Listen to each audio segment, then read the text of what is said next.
Hey y'all. Hey y'all. Back again with another episode of Random Convos from the Couch. Yes, thank you guys so much for tuning in. So this week I have like a lot of stuff, but it's not anything like super major. Like a lot of them are just like small mini topics, and there are some bigger ones. Right. So I just have a bunch of stuff that I just kind of wanted to like get into. So first, starting off, as you guys know, how we always start off every single podcast, talking about new music. Right. Now, there was a lot of new music that dropped today. Friday the 13th. Yes, so, I mean, I know me and Cody aren't into the Halloween spirit, so for those, I know y'all like this type of day. Real quick, I'll say this. I realize, only because it's close to my birthday, y'all, I didn't really like everybody just like, hey, I have an idea for your birthday. Halloween. And it's like every year, but then I probably celebrated more birthdays without the Halloween theme. So, you know, I don't know if we're going to do costumes this year. But we discussed it before. Yeah, we did. Maybe next year. We'll see. But I don't have an issue with it. But I get it. The Friday the 13th, the scary shit. Yeah. Yeah. So a lot of music did drop. So first, I want to start off talking about Offset's album. Yes. It's called Set It Off. Good title. Yep. Yeah. So, I did not know this was his second studio album. So, okay, before we even talk about the album, before I was looking into it, did you know it's not under QC? You didn't know that? No, I thought, the reason, because wasn't Migos under QC? Mm-hmm. So, I guess I just automatically thought that Offset would be doing his stuff under the QC umbrella. I thought you said he was, which I thought he was. No. Oh, he must have only did that one album under QC. Yeah, when I looked up the, it says Motown Records. Or wouldn't it say like, even if it was QC, wouldn't it still say QC? Somewhere in there it says UMG Recording Motown Records. Well, I know he, hold on, let me.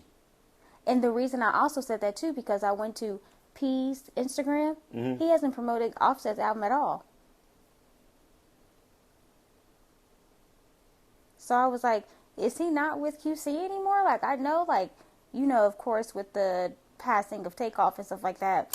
Obviously So the this Migos is no more. Yeah, this is just the Motown album. His last project, Father of Four, was under Motown and QC.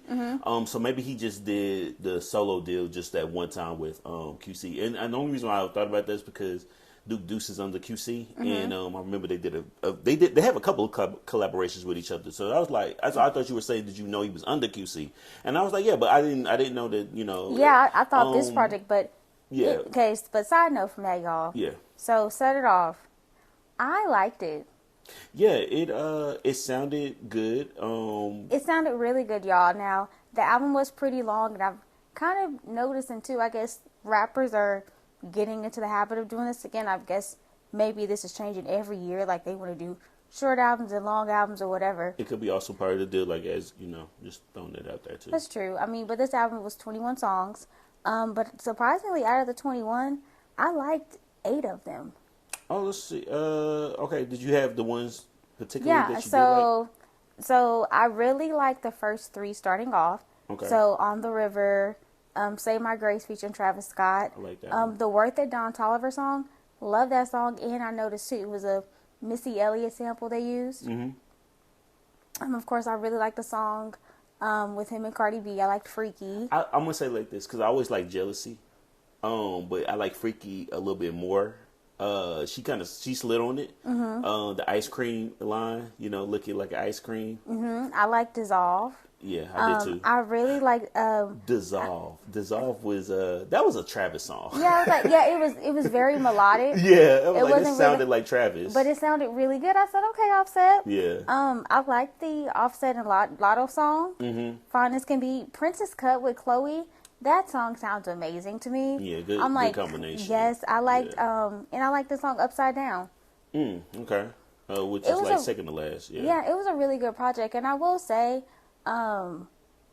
even like I will say like Offset is one of the the better rappers of Migos when it was. Mm-hmm. Like, Yeah, I would have always ranked Quavo as the worst one of the three. Okay.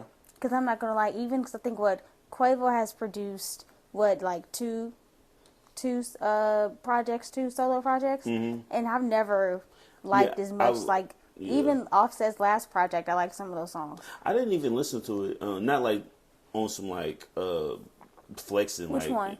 Father of Four. I only listen to, because nothing against the Migos. I'm just not like, oh my God. Well, because that's the one that had the clout one. Yeah. That's the song I like. Okay. Maybe some other ones, but like I wasn't really like, oh, let me listen to a full project. It's a few people that's like that. I did like this project a lot more than his last one. Yeah, it was really good. Yeah. What you said earlier.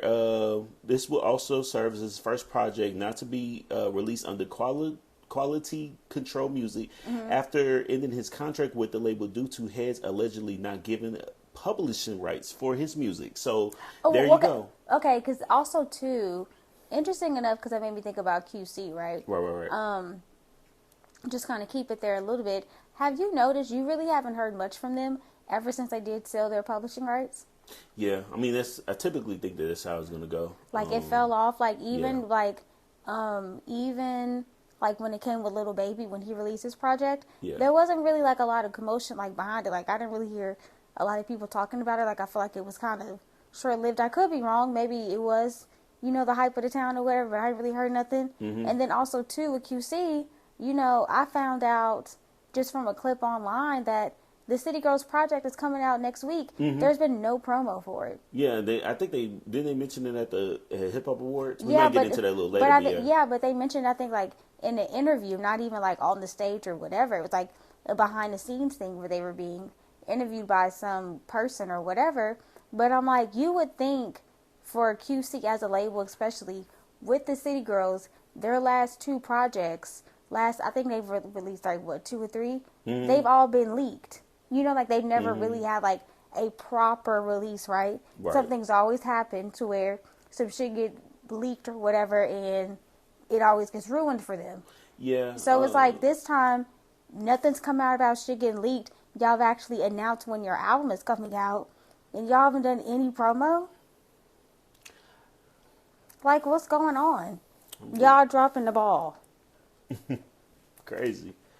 But yeah, shout out to Offset. He had a really solid project. I guess we get into what I listen to. Well, you listen to Offset too, right? I did. Okay. But like you set it off with the Offset, so okay. I get it out. So as you guys, be living under a rock, it's a Griselda household, well, at least for me. West Side Gun dropped And Then You Pray For Me, the sequel to Pray For Paris, which was released back in 2020, and so this one is the second one of them. You liked it? One of his best ones? This is gonna be crazy. You didn't like it? No. It's so crazy to say this, but like, okay, I'm gonna give you my thought about it, but I'm gonna say this.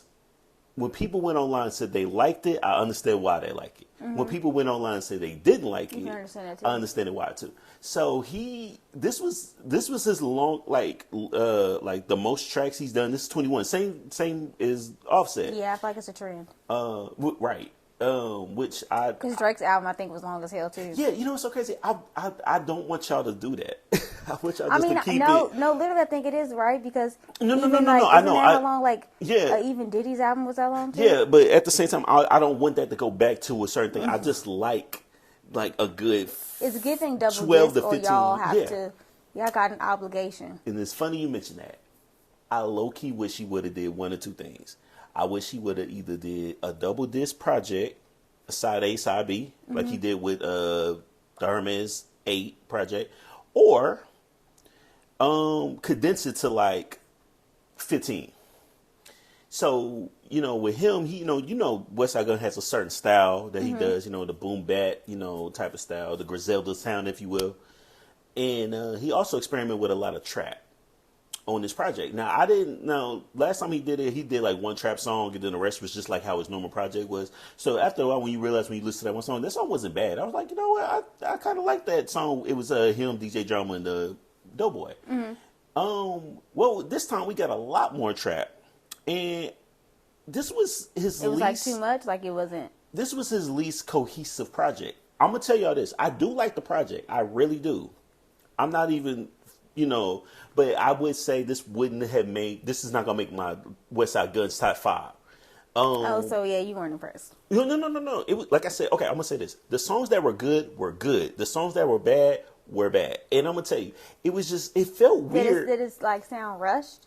It did. You know what's so crazy? And it was like this project was done for a few, whatever. And I think he probably said like to the point where he probably believed like I don't want to get rid of any of these songs because he has said in interviews that whatever songs he decided to work on, he only take out maybe a couple or he don't do like 100 songs and listens to It's all of it and just puts it yeah, out. yeah, and he's good at that. But the thing about it was certain things it just didn't. It was almost like it felt like it wasn't even mixed right because I'll give you an example. He'll have a song with the song coming out the gate with him and Jid. Jid slid on that shit. Oh, when Jid was, Jid, I understand when you said that you one of the best rappers out. I get it because that verse was good. Then he got into Take Keith. Like Take Keith had a couple of beats on the record. And then, so it went from like the Griselda type sound. So even though it was Griselda rappers with him, Benny, and Conway, it was a trap sound. Then he had a few more other trap songs. And then I was like, but some of the shit didn't flow. It didn't sound cohesive. Yeah, it was almost like a playlist. Like you gave somebody the aux chord and they went on shuffle and these are the songs. Like you got a bunch of like Travis Scott's mixed in with Common, like this wasn't good. Yeah, so like I said, I did like the project. I'm not saying I didn't like the project because the song, like Stuff God, I'm ready for you to come back with your second project because boy, you did your thing on this one. All I'm saying is it felt all over the place, but I can still listen to it, which I'm still gonna do, But I will say for the first time, my God, I'm about to say this on air. I had to get rid. Some songs I couldn't do. I can't do them. That's what it was, and I feel bad because now I'll say it to you after camera because I'm like I don't know how far this is gonna go. But other music that also came out, Cali came out with a project, Fuck Girl Season EP. And I loved every song except for the one with Ellie Chopper. Yo, I added every song. She didn't need him on that song. She definitely did not. She didn't need him on that song. Because I'm not going to lie. When I saw he was on it, I wasn't enthused to listen to it. I was like, okay. Okay. And so I was like, and so she did her verse, liked her verse. Right. And I was like, okay. Mind you, I don't think I've really, except for that one song, the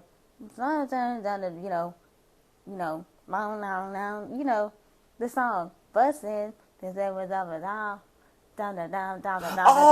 Walk 'em down. Yeah. Walk 'em down. I thought you was doing a Cali song. No, I'm like, I don't know that song, babe. I'm sorry. I couldn't think of how the song goes, but that's the only thing I know of him to rap about, and even then, I'm not crazy about it. Right. But so I was like, okay, let me see what this nigga sound like, and then I'm listening to him rap. I'm like, because the line I was like, okay, I can't is when he had mentioned. He had said something like "Be my baby mom." Yeah, he said he had a crush on somebody. Yeah. He was like, "Well, my mama told me to never give up, so I'm gonna slide in her DM." I was like, "Oh my God, turn this shit off." Crazy. Yeah. Oh, but it was a good EP. I did like that project. I did like the first song was my favorite one. With her and Nudie. I forgot. What's You ain't gotta say too much. Yeah. I did like how they did. You know a song I really like? Uh-huh. I really like that Stand on that song. With her. Oh yeah, I did like it too. She's like, you gotta stand on that shit. Mm-hmm. Like she was talking that shit. I really liked it. I did like the song with Larry June and Cardo, Chops on the Blade. Can't wait for the project. Hopefully 10/27. You know a song I actually liked. Another song that came out today. What was that? By PZ, Fashion Week.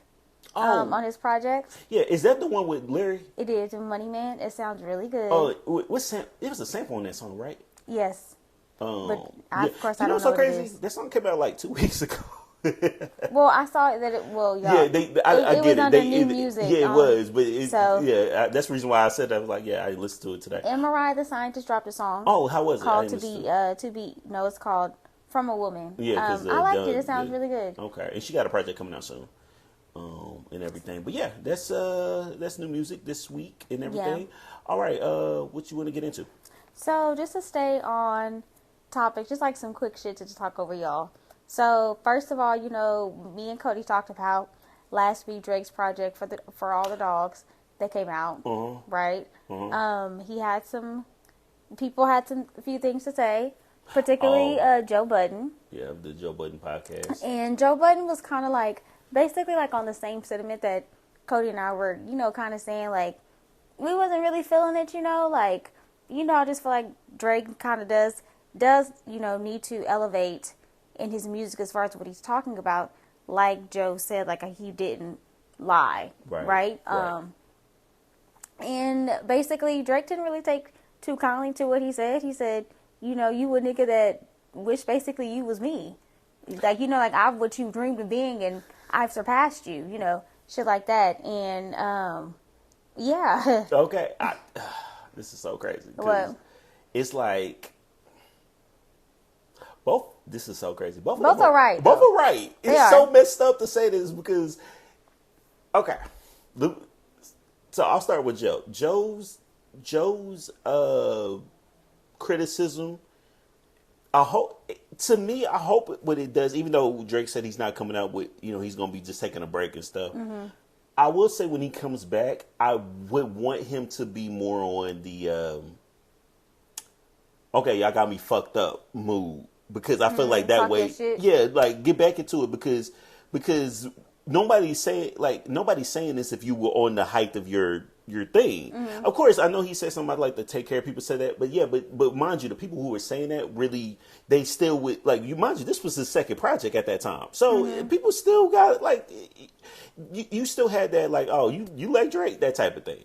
But lately, it just hasn't really been hitting.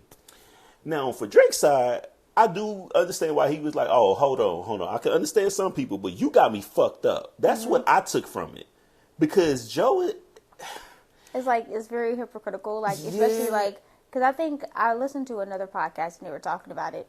And they were saying, they think the reason, they were saying like, maybe the reason Drake responded the way he did was also too because Joe took it, like, he made like personal digs. Instead of just doing like professional, like, speaking about the music, he was like, mentioning about Drake messing with 25-year-olds, and Drake was like, "Nigga, who are you to talk? Right. We see the type of girls that you be with, right? Like, you know what I mean? And all of them have failed relationships. The thing about it is, they just don't like each other. They don't. I mean, we've been talking about the very first episode of, at the time it wasn't called the Joe Budden podcast. It was called I'll name this podcast later. And Rory and Maul wasn't even on this particular episode. It was like with Charlamagne and somebody else. I think Andrew Schultz or something. And then he kept talking because Drake had just did that whole diss line in a French Montana song. He was like, pump it up. She got some good head on her, but whatever. Yeah. And Joe, what he likes to do is when he goes in on you, he talks about you. Was that the No Stylish? Yes, that's the song. Yeah. Yeah. And I didn't even like that song. I know. It came out 2016, I think. But wow, that's crazy. That's so long ago. Like, because I feel like I remember hearing it. Yeah. But that's crazy that it's like 2016. Right. So it's okay. This was when Drake and French Montana was doing like a lot of music together.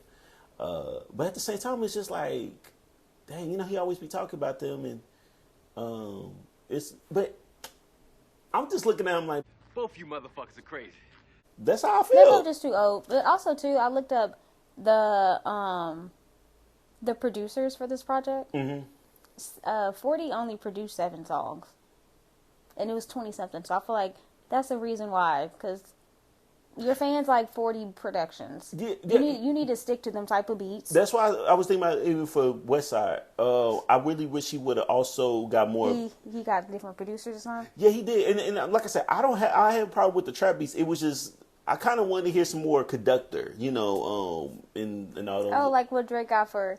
Yeah, which was good for. I was more happy for Conductor than I was for Drake, only because that's really a big for him. And then and even Conductor did a whole EP with JB. So Conductor working. But hopefully he got some shit cooking up for like Stove God and more stuff for like maybe Armani or whoever and everything. So we can stay kind of like, I guess, for analysts or people that talk.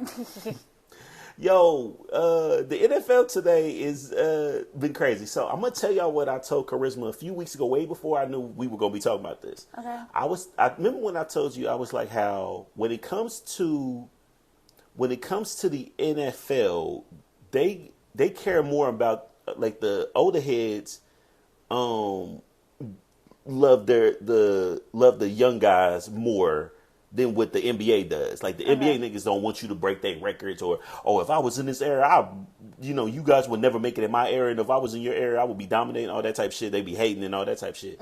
Well, I spoke too soon. I spoke too soon. I guess the people who's still around still got some bitter, and sometimes when analysts like to do, it's like podcasts. We can say what the fuck we want about who the fuck we want to. Sorry for all the F words, Mom. I'm sorry, that was just she'll know that if she's watching this. I'm just saying. Anyway, but at the same time, they'll talk about whoever they want to, but they got to realize what you say at home or what you say whatever behind the scenes you can't do on camera. We can do that because it's our show. We ain't got no affiliations or nothing like that. So these analysts have been going in on players. I mean, and then also too, though, I feel like of course you can. I feel like you also too have to have. It is your opinion, but I feel like you should also have some sort of level of unbiasedness. Yes. And you can't, like... You can't be too, comfortable with what you're saying. Yeah. You gotta, okay, it's like this. I'll give you an example.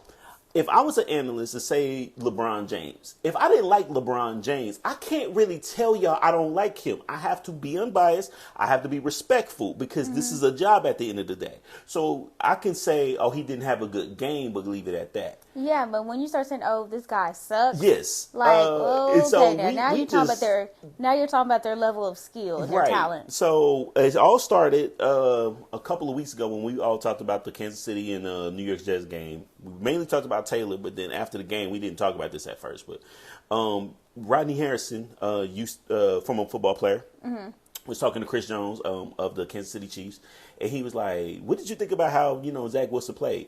Chris, professionally, he's the football player in this. Currently football playing. He was like, "Oh, he's improving. I see the improvement. I see the he's just gonna have to just basically." He'll get it together. He'll find his way. He just and especially for him, he wasn't even supposed to be the starting quarterback. So you just gotta work with what you got.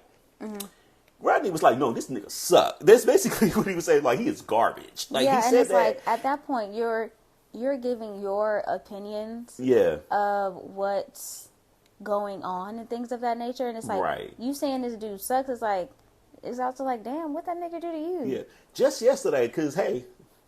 This is crazy. Kansas City, it always goes back to the Kansas City games. Kansas City versus the Broncos. So Jerry Jeudy, wide receiver of the Broncos, talked about Steve Smith. Steve Smith, former wide receiver for the Carolina Panthers. He's a commentator now? Yeah, he's a commentator now. Okay. Jerry Jeudy was like, "I don't fuck with you." And Steve Smith said, "You're an average wide receiver that will eventually move on from."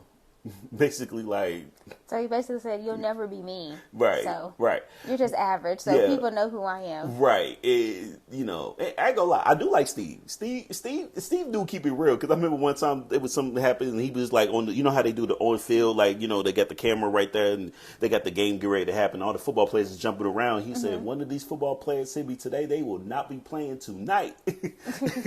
But this is the one. Because that was the third one. So the second one, this is crazy. Okay. Tyreek Hill, because after, I'm missing one. But it was somebody from the Cowboys. Somebody was talking about how Dak sucks or whatever. I forgot to put it in there. Whatever. Yeah, the guy was saying that like he shouldn't be a quarterback. Yeah. I forgot. I was like, but God dang, y'all really going in on this man. So Tyreek Hill, he tweets, "What's up with the old heads?" The guy Dante Hittner is the guy who was the commentator who was saying all the stuff about that. He was like, "You're fast, but you're lucky. I would have killed you in that field. Mind your business, homie." Then he also said, "Oh, head, you'll be here one day. I said what I said, homie." So they're not backing off either. These former football players are just being a little... Why are they just being so aggressive calling each other homie? Right, well, y'all got beef too? Who pissed in your cereal? Because... I guess maybe they're just tired of I mean, okay, so of course, I don't know, maybe you would know. Did Back the then, writers have something with it? no, okay, so of course, I don't know. But back then, right, you would, I feel like. Mm-hmm. Back then, when those players were playing, Mm-hmm. what was the commentary like for them? Were they saying that the players suck? You know what? It was okay. I'll say it like this: they were the commentators to me, and I don't need nobody to be like, "Oh, check out this game from 1982." I'm Yeah. not about to do all that. Okay. I think they were just cool. It was like Terry Bradshaw, or I forgot who was all doing the They commentating. weren't as... No, not today. not like today. We never was like, damn, we. So like, so no commentator back then was saying we'll that give you this. a player This sucked. is so bad. If you were a good football player, you are not a good commentator. If you were a bad football player, you were a good commentator. I.e., look at Tony Romo. Tony Romo actually is not that bad. I'm not going to front. So are you saying that all the commentators that are really good were bad, were horrible players? Yeah, like I said, if you were good at football, you're not good at commentating. Meaning, I think, and don't get me wrong, some of them are in the middle. There's been plenty of people we've been watching like commentate. You'd be like, oh, babe, he was great. And he does pretty good at commentating to me. Okay, yeah. Okay, there's exceptions to the rule. Like my nigga, I'm sorry, I call him a nigga. He's not.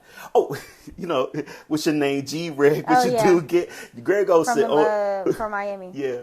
I think he does pretty good. He has a nice voice and everything. I think Drew Brees is doing doing the backseat stuff. I mean, here's the thing. I think they have to hire these guys to do it because A, they played, and B, they have a good look. Like they look good in the suit, and then former coaches. A lot of them become analysts and everything like that. I just do think that sometimes they forget their commentating. I think they just be talking, forget that Yeah, you need to have some sort of decorum. Exactly. So have some sort of level of professionalism because you are, you know what I mean? Like you said, this is your job for sure. Exactly. What else we got?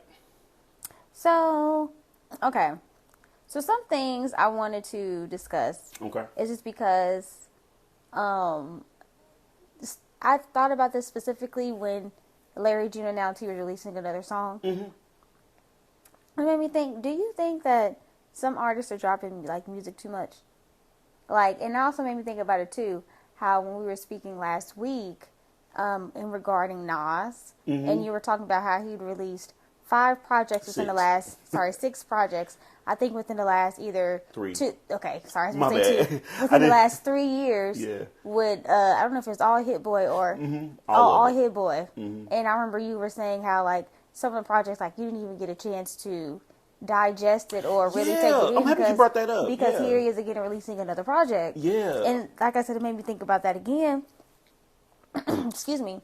Like I said with Larry June, I'm like, damn, he just released the album. Now you're releasing like a whole nother single? Yeah, I think it's different. I'm happy you brought that up. That's a good topic. Great topic. Okay, so yeah.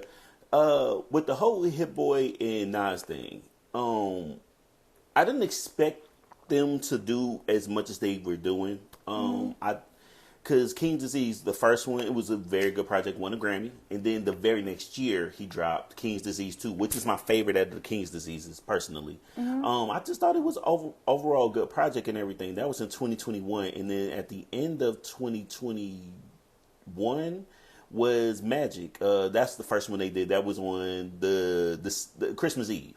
And so, and it was only like 7 songs. I'm like, okay, cool. So it's like August, July to like December. So that's a good, huh? That's a long time. That's a long time, yeah. Then all of a sudden, when 2022, 3, I forgot. At this point, it's a lot at this point. So King's Disease 3 came out. And I guess it was a mix of a lot of other albums that was coming out. So I'm like, dang. And it was a good project, but I didn't listen to it as much. Then the next one came out. And I was like, God damn, hold on. Shit, you're doing too much. Yeah, I was like, I don't want to say you're doing too much. I'm just saying, hold on. Maybe give it some, let's get some range. I mean, okay, because it also makes me think of this too, right? Not even with albums, even with singles, right? Like, I feel like artists that's always constantly dropping, as they call them, loosies or whatever. Like, yeah, it's nice as a consumer, but then also makes me think like, why y'all doing that so much? Is like, I don't know if all of you guys are independent and you're money hungry. Maybe the the last single isn't making any money, so you're like, okay, I need to get some traction again so I can get some more income. Like, Yeah. because it's like, I feel like also too, they're not even really giving people the opportunity to digest the music, to let it circulate, to build up, to get that fan base. But you know what I mean? Because it's just like, yeah, instead y'all popping out a brand new song. Yeah, and then at that point, it's like, because I do think if you... And then one more point, I'm sorry, Oh, let's finish. And then when you do it so consistently, that's what I was saying too with Larry June. For me now, I feel like, do I like his music? Yes. But I feel like some of the songs, they're starting to sound the same yeah. because of the frequency in which he is putting out music. Right. You're not wrong for thinking that. I don't know, because Larry's independent, so I do think which is a factor. Yeah. But I think at the time, I think a lot of times, because with him it's a little different, because he did with something with Alchemist, and I want to say this is their first project together. And so the Alchemist project is going to sound different from the Cardo project. I don't know with the Cardo project. I'm still excited to listen to it because I like June. And also because when I started realizing about June would drop about 3 projects a year. I just do think that he'll give you say like 9 each one. So if you're giving this music, but and by the way, I do like his Cardo project. Oh yeah. Those are the ones, the vibes. Yeah, those are the vibes. Yeah. So that's why I say I'm excited. If it was with somebody else, I'll be like, okay, cool. I do think if you do it, if you are independent, I think you can get away with it, because say if you're kind of underground, I'll even throw out some examples of people who I like, and I don't mind it if they drop a lot of projects, because it's an easy listen, meaning it's like less than 30 minutes sometimes. So that's why it's like, okay, good. Like Les. Okay. Love Les. Les will give you Ellie Dollar, he'll give you some projects. And I love each one, even though they can, don't get me wrong, they can all sound the same, but at the same time, it's a vibe when he drops his music. But the thing about it is, I do like it when he'll let you know, this is going to be the EP. This is a mixtape. This is the project. So when you listen to it, you're not going in with expectations because, hey, I recorded all these songs. Y'all go listen to them one way or another. But the Nas and Hit Boy situation, as much as I love Nas, I think because he's so mainstream, he's one of the most well-known rappers.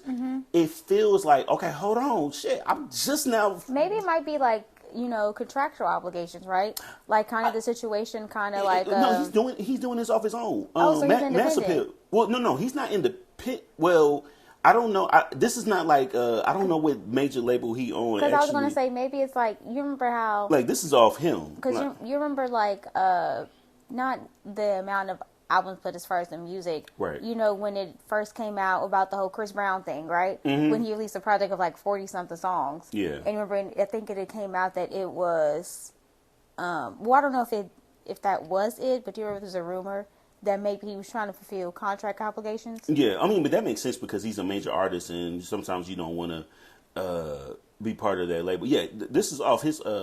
Mass Appeal is his label, so this is just off his own doing. Not like, oh, he's trying to get out of a contract and stuff. So no, this is off his own label. But I think with that, it's just like, okay, let me, cause he dropped 2 of them this year. You know what's so crazy? He dropped 2 albums this year? Yeah. How long are his albums? Okay, so I'm gonna start. The King's Disease by itself. No. It was. I know. It was at the end of the year, so it's almost like when the end of the year. It feels like when you go into the next year, when you still listen to it, feel like it's brand new. So November, 4 days before your birthday last year, King's Disease 3, Magic 2 came out in July. And then Magic 3 came out in September. So we only had 2 months. So I'm asking, on the July and September project, how many songs on each one?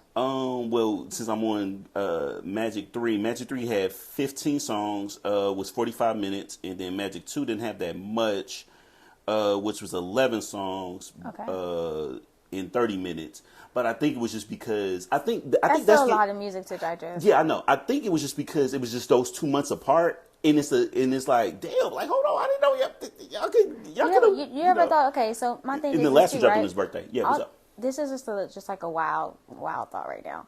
So what if the reason he's pushing himself at this rate is because when he first started doing King's Disease was the first start of this, right? Mm-hmm. So 2020. right. So when he first started doing this, right, Mm-hmm. that project won him a Grammy. Mm-hmm.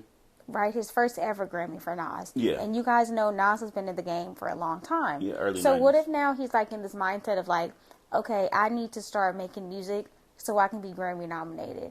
And what if the reason he is doing these like 2-3 albums in a year, or like, you know, this past year, the two, because if he's able to do those two, he could nominate both those two albums for Grammys. I do think he is doing that, but I don't know if it's Nas that first initially thought that. I think it was Hit Boy. Because Hit Boy, but that wasn't Hit Boy's first Grammy. It wasn't, but but here's the thing. Hit Boy, as a good of a producer he is, he's going to find a way to get that music out. This man has a Grammy with Nas, Jay-Z, Kanye West, Nipsey. Oh yeah, because he did Niggas in Paris. Yeah, like I don't know if anything with Beyonce necessarily. He may, he has Grammys. So it's basically like, it's almost like you're going to the school that's going to win you championships. Yeah. So do you want to go back to not winning championships, or do you want to stay with this coach? On the winning train. I do applaud that. I think it was just that, but for me this year, it was just hard. It was like, dang, it's a lot. Because I still ain't got past King's Disease. A lot of them, King's Disease 3. But they're done with their end. Like, so if Nas come out with a project, he might have a Hit Boy song or two, but it's not gonna be a whole Hit Boy project. I would say this real quick. We'll keep it in music. Speaking of projects, because I did have this in there, I forgot to say it. Megan is going to be funding her next project, all independent, y'all. Yeah, I did see that on online and stuff like that, which that is so cool too, because I saw that she had mentioned. And it gives her the feeling of like when it was just her and her mom, when she was just getting started in the music industry and stuff like that. Right. And then also too, like the fact that she is independent, that's really cool for Megan, because I think we'll be able to see her full creativity being expressed. Yeah. Versus her having a label saying like, no, we don't want this look, whatever like that. Like she'll have full creative control to like showcase her vision and stuff like that. Yeah. And she knows, like what she said, the hotties. And, I saw she did stress a lot. She said, so hotties, I need y'all to pull up. Pull up, And interesting enough, too, like this kind of, not similar, but it kind of reminds me, Miley Cyrus when she had I believe it was the Bangers tour. Yeah. That Michael she funded that whole thing. Yes, she did an interview when she had, and I don't know if you guys know that the Bangers is the tour when she was like, I'm in the dun from my J's on, J's on my feet song. And Miley did an interview where she had stated when she went on tour for that, she fully funded the tour herself. Right. She said because, she believed in herself, and I guess she said that the label didn't really want to support her vision, so she was like, I'm going to do it. And she said she didn't make any money, but she was proud of the fact that she did it. So it made me think about that. So I really do think that the hotties are going to show up for Meg. Yeah. We support her, especially too with the situation with Tori. Not saying that she needed it, but we know the added spotlight with the whole Tori situation. We know now more eyes are on her post that. So everyone is rooting for her, except for the hate niggas. We don't care about them. But we're all rooting for you, girl. It's so bad because they reach is not gonna really be reaching. Like if we gonna be keeping it a buck and everything. Did you have anything else? Okay, so not really. It was like the short little thing, y'all. The BET Hip Hop Cypher, I didn't watch it. Me and Cody didn't watch it though, but I do want to talk about that women's cypher. The one with Lady London. Lola Brooke, Lady London, Gloss Up, and Maya the Don. Amazing. Yeah. All the ladies killed it. I heard it was a Team Swiss versus Team Timbaland. Yeah. And they all picked like a beat and everything. I just saw. I don't know if it was more than one cypher, but I just saw theirs. It was amazing. Yeah, I will say. I don't know, because you know how I feel about the BET Awards. Yeah, both of them. I wasn't really like, oh my god, I really want to check this out. I totally forgot it came out. It wasn't no buzz. Every year it gets even more low budget. Yeah, and it's given Tubi Productions. Yeah, they're trying to appeal to what's happening, and I feel like they took away the essence of hip hop, even though this is supposed to be the 50th year. But I feel like I feel like when it comes to the ciphers, I'm gonna say this. I never said this on camera, so I'm gonna look at the camera when I say this. Even though it's not the same thing, but the double XL ciphers, right? Mm-hmm. So the freshman covers to me back in the day when it first got started was like that was like it's like your rookie class. Like you were the top 10, like it was like you the top 10 draft picks of the coming draft and shit like that. And these are gonna be the people who's gonna carry the torch and whatever.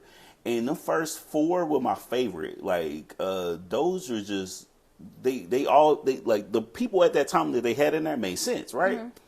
And then when it got to 2016, that's when they had like I think Yachty, Uzi Vert, 21 Savage, Denzel Carey, Dave East, all them guys, right? Mm-hmm. And I remember they did a cipher, and that was the first time they did that. They didn't do the ciphers in the beginning, and I think, and as fucked up as it may sound to some of y'all, I think if it would have started with the first four, if it would have started from the jump, nobody would be talking about that 2016 cipher. They would, but it wouldn't be in a good way because the niggas back in the day would have killed that cipher.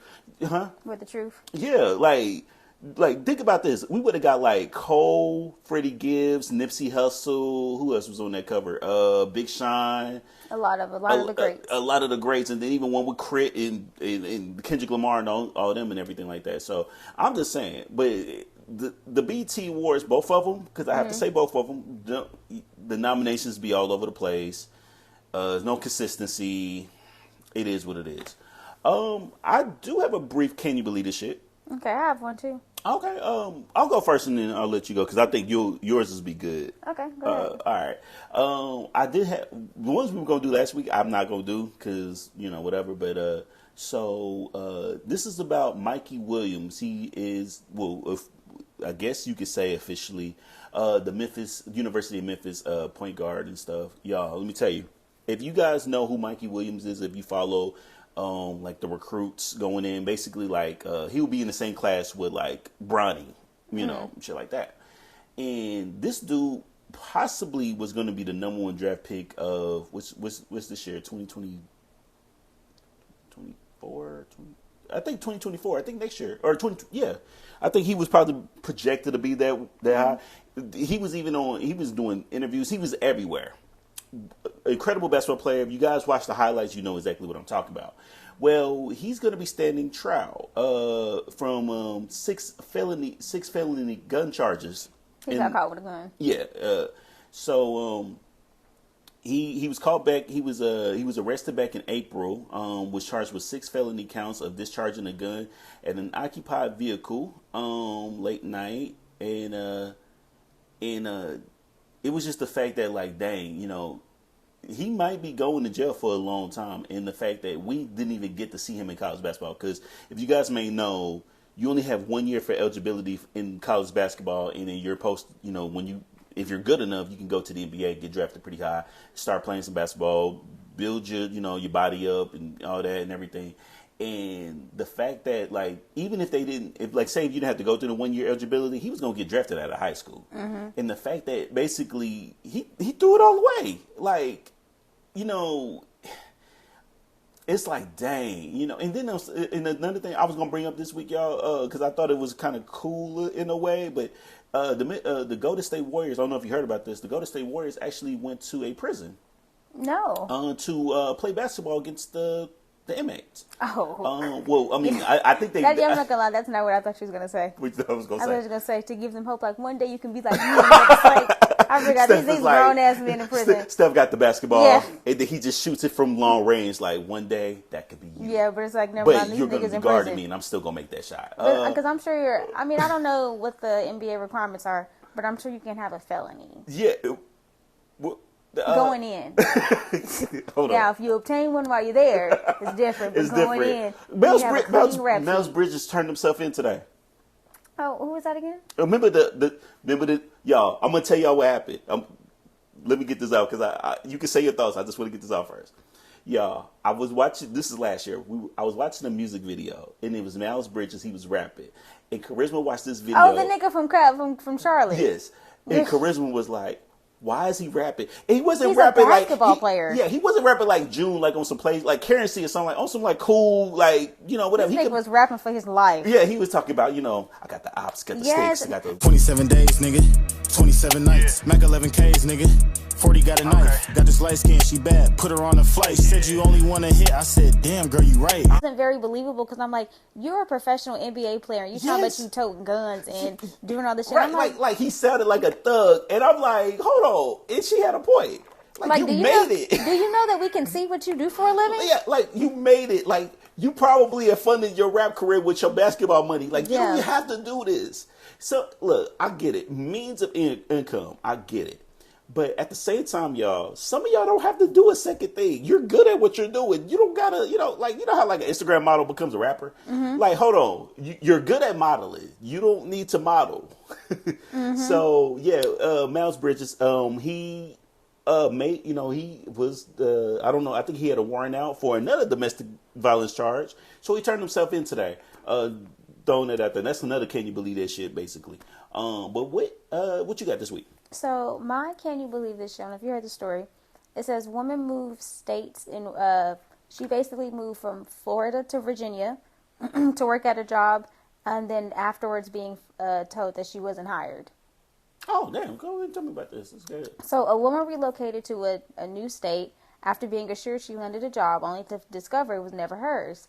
So she took to social media on TikTok to talk about it. She explained she moved from Florida to Virginia, which is about 800 miles, in the recent months for a new position at a cheerleading coach at a college. She applied for the job knowing she had to relocate, and after 2 separate successful interviews, her boss told her they wanted to hire her. Excited of the prospect of landing a new job, she went through with the grueling process of packing up her life and moving to Florida.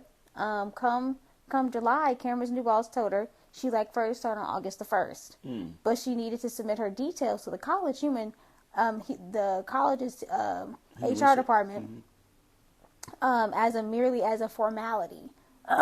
So right there that's telling me right there, she didn't officially apply. Like she didn't interview, they just talked. And people say, just apply to put it on paper. Right. That's some shit like that. Right? So she said Carolyn then frequently corresponded with her boss, which was the head coach, who put her up in a hotel in Virginia while she looked for her own accommodations. She had terminated her lease in Florida in light of her landing the new job. So on August 1st, she started her new job and straight off the bat started doing official business with the team.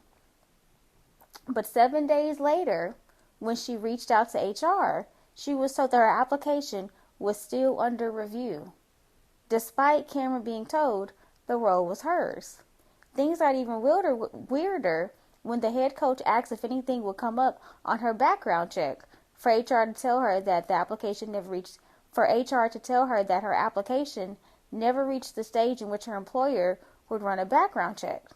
A few days later, she received a call from HR saying they had decided to move forward with other applicants for the job. Damn. So obviously she said she was shocked and confused and called them only to discover that there was no record, as they confirmed her fears that she had not officially been hired. That's crazy. She said she was in panic because all the money that she spent, she said she spent about $1,500 to relocate to that new school. She wrote a long letter to HR, basically explaining everything going on, and she wanted to be reimbursed for the money she spent for moving. They didn't even do that, huh? Yeah, no. Damn. She said she's also threatened legal action. But I think she threatened him with legal action, and then I think they decided they gave her the money. Yeah, they probably was like, look, we ain't about to get the news for this. So the girl, she said she's now jobless and homeless, but luckily she was able to crash with her parents for the foreseeable and managed to get her old job back. Damn. She said she didn't name. So she didn't name which college it was, but she preferred not to comment. Could you imagine? You know what's so crazy? At first I didn't. That winds up probably being one of the worst things I could ever imagine for someone that has to, move their whole life when you have to go to a different state. Because let me tell y'all, it's not even it's one thing moving already is tiring, and moving already is expensive, and that's like even moving from one apartment to the next. Right. You fucking move states. You gave up your lease, meaning you paid more money to get out of the lease. To end your lease. Yeah, that way everything is. Drove 800 miles. That's a long ass drive. Let me tell you one. Because you mentioned the state of Florida and made me think about this. You know, I'm a big wrestling fan. Y'all should know that. NXT, you know NXT, because you had asked me this question this week too. NXT's in Florida, in Orlando.